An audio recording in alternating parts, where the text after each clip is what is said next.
Hi hello నమస్తే welcome to my channel అండి. ఈరోజు 5 నిమిషాల్లో అటుకుల ఉప్మా చేసుకుందామండి.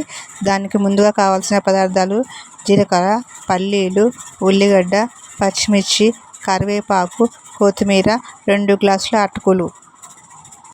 స్టవ్ ముట్టించుకొని గిన్నె పెట్టుకోవాలి. గిన్నె వేడెక్కాక 2 స్పూన్ల ఆయిల్ వేసుకోవాలి. ఆయిల్ వేడెక్కినాక కొంచెం జీలకర్ర వేసుకోవాలి. జీలకర్ర వేగినాక పల్లీలు వేసుకోవాలి. పల్లీలు ఇక్కడ మంచిగా వేగాలండి. మంచిగా వేగితేనే టేస్టీగా ఉంటాయి. పల్లీలు వేగినాక ఉల్లిగడ్డ వేసుకోవాలి. అలాగే ఉల్లిగడ్డతో పాటు పచ్చిమిర్చి కూడా వేసుకోవాలి.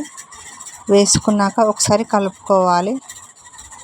ఉల్లిగడ్డ పచ్చిమిర్చి వేగినాక కరివేపాకు, కొత్తిమీర కొంచెం వేసుకోవాలి. వేసుకున్నాక మళ్ళీ ఒకసారి కలుపుకోవాలి. కలుపుకున్నాక తగినంత సాల్ట్ వేసుకోవాలి. వేసుకున్నాక ఒకసారి కలుపుకోవాలి.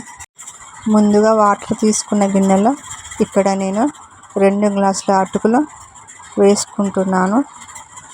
వేసుకున్నాక కడుక్కోవాలి. 2 గ్లాసుల అటుకులకి ముగ్గురికి సరిపోతుంది. అందుకే నేను 2 గ్లాసులు తీసుకొని ఇక్కడ వాటర్లో వేసుకొని కలుపుకుంటున్నా. శుభ్రంగా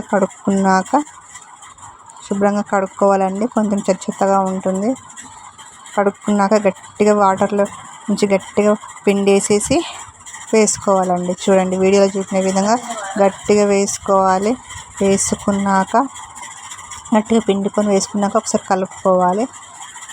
అంతే, వేడి అటుకులు ఉప్మా రెడీ. ఈ వీడియో కనుక మీకు నచ్చినట్లయితే లైక్, షేర్, కామెంట్ చేయండి. అలాగే సబ్స్క్రైబ్ చేసుకోండి. Bye bye.